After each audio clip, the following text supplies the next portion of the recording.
Ngayong araw ng linggo pala guys ay tinawagan ako ng aking isa sa aking mga bayaw. Bali 30 kilometers ko pa itong binayahe guys para lang makarating sa kanyang bahay. Ang unit pala natin ay Toyota Hiace 2014 model.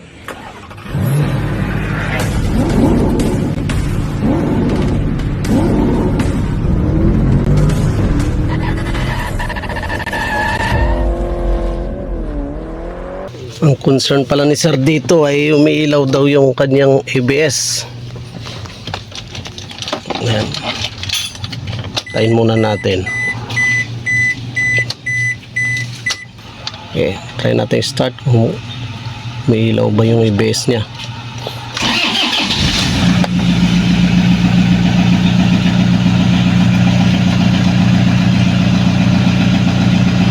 May nakailaw nga na ABS, ayaw mamatay.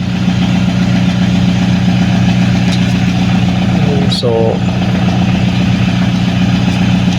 try natin i-check kung ano ba talaga yung bakit ayaw mamatay itong ABS nya. Alam, may problema to. Patayin natin ulit.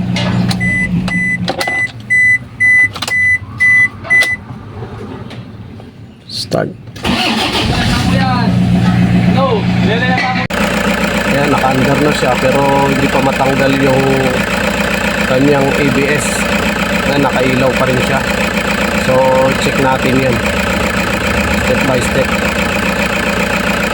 Check muna natin sa mga fuse tsaka sa relay.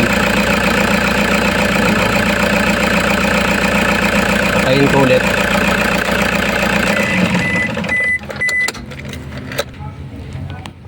Start natin ulit.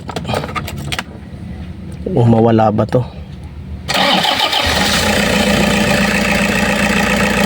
So, yan pa rin siya. Hindi pa rin natanggal talaga. Ano?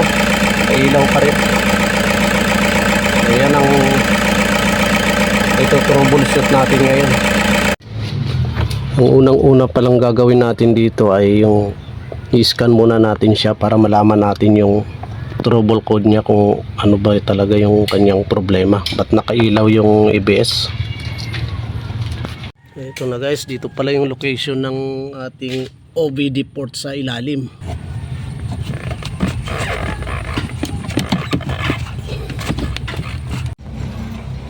Ayan, naka-on na yan. Tayo sa scanner natin. Scan natin.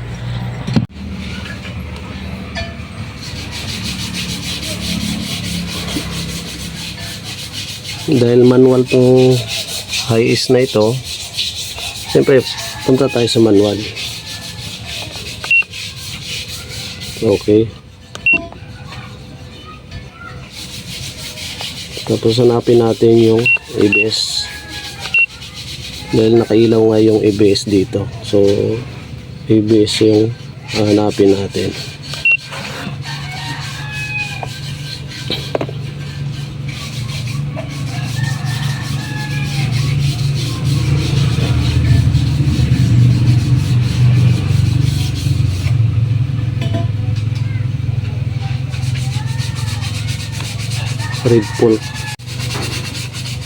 Red fault code. Okay.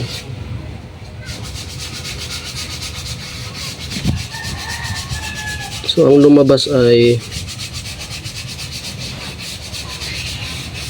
open. Ang trouble code niya guys is open or short circuit in ABS solenoid relay circuit. So ibig sabihin sa kuryente or relay or fuse yung hahanapin natin problema dito.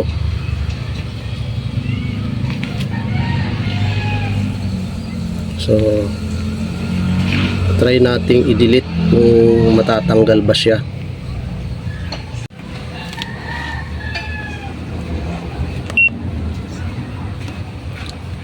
Erase. Okay. Okay. Yes. Erase succeed sabi. So back tayo. Okay pala. So basahan natin ulit guys kung meron pa bang trouble code kasi na-erase na natin eh. Try nating i-read ulit. So ganun pa rin talaga.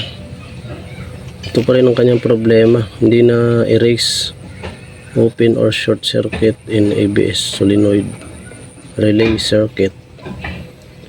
So step by step muna tayo guys. Punta tayo dun sa relay, check natin yung relay tsaka yung kanyang mga fuse. Okay, so ito yung kanyang box.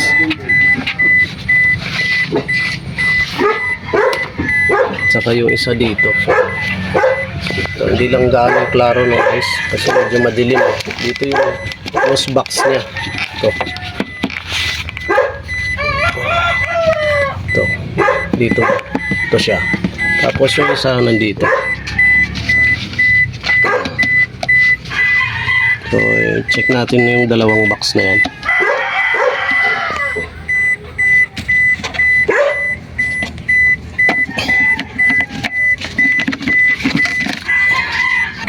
Ito guys yung lumalabas na error doon sa ating scanner kanina. Ito yung ABS solenoid. Ito yan. Ito siya. Pakita ko lang. Ito. Bali 25 amperes. 25 amperes siya. ABS solenoid. So, ito muna yung una natin i-check guys. Ito. Check muna natin yan. Yan, ito ang gagamitin natin ngayon. This light. Check natin yung mga fuse. Tsaka yung mga relay. So, kabit lang natin tong this light natin. Negative terminal lang guys, ha.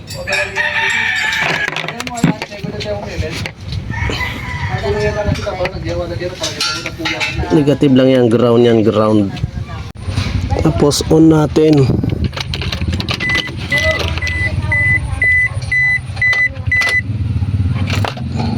Yan, naka-on na. Okay, pwede na natin i-check yung mga fuse dito sa aking test light kasi luma na talaga kasi ito, hindi na napalitan. So check muna natin yung mga fuse.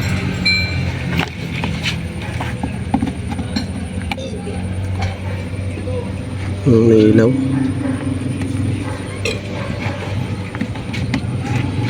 May ilaw.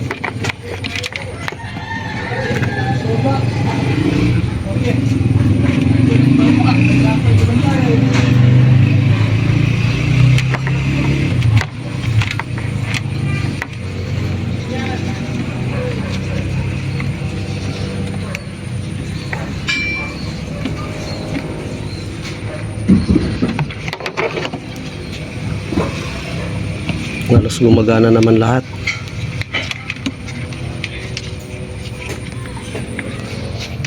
Dito check na rin natin dito. Dito muna tayo para isa-isahin lang muna natin.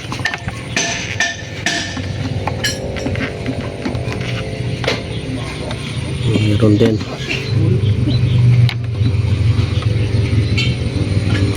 dito.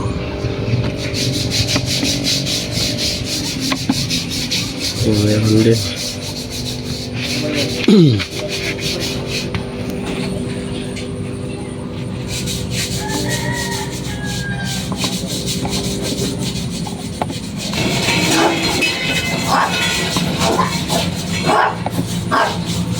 Ngayon, wala. Dito may ilaw.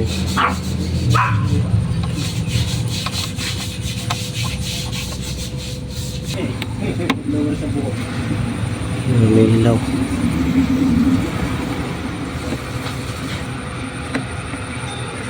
Ngayon, wala. Ito, wala.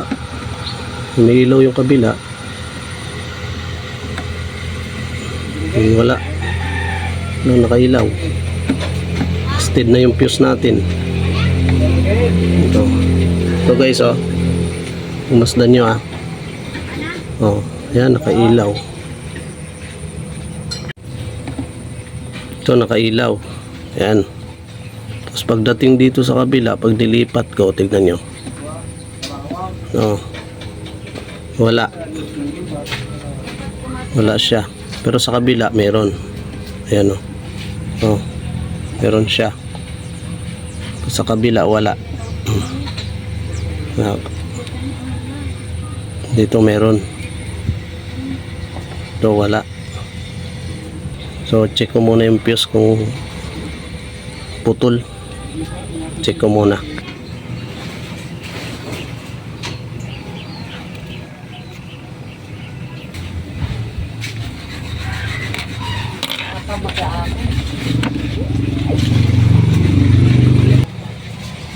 Yaw, putol na ito. Ito, itong ano, itong mismong fuse.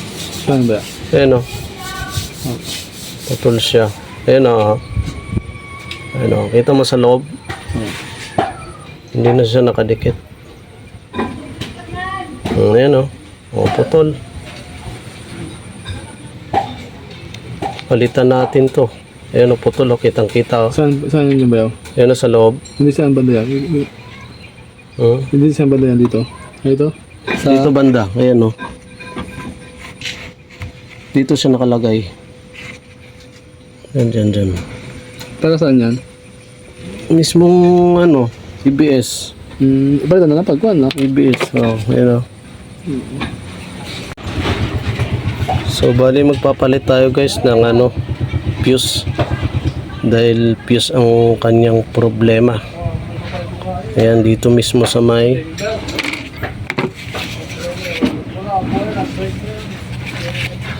wala. Fuse ng ABS solenoid to. Ayan o, sa baba. Yung tinuturo ko. Ayan. ABS solenoid 25 amperes.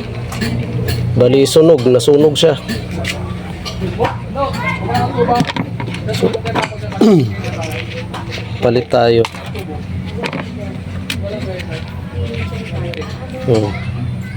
Papalitan natin to.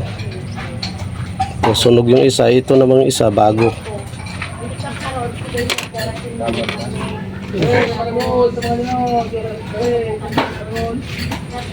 Ito yung luma na fuse. Ito naman yung bagong ipapalit natin.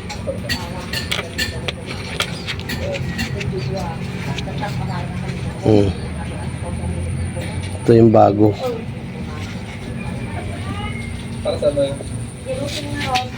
Salpak na natin.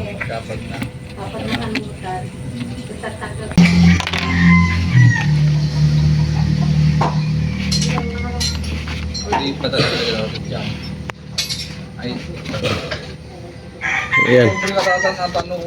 Guys, check natin ulit kung pwede na siya. Ayan, umilaw na. Yung kabila naman. Oh, ayan. Ayan guys, oh.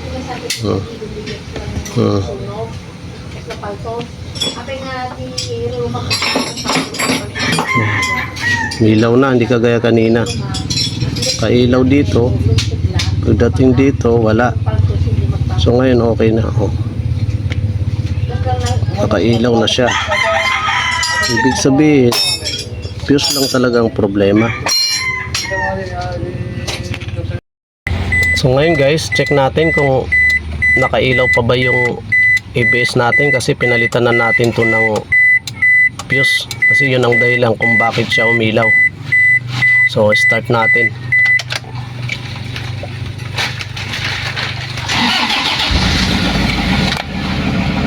So yun, wala na. Hindi kagaya kanina, nakailaw siya. Ito na ngayon. Hindi na lumitaw yung ABS error niya. Hanggang dito na lang guys. Paki-like, share, and subscribe. Maraming salamat. God bless sa inyong lahat.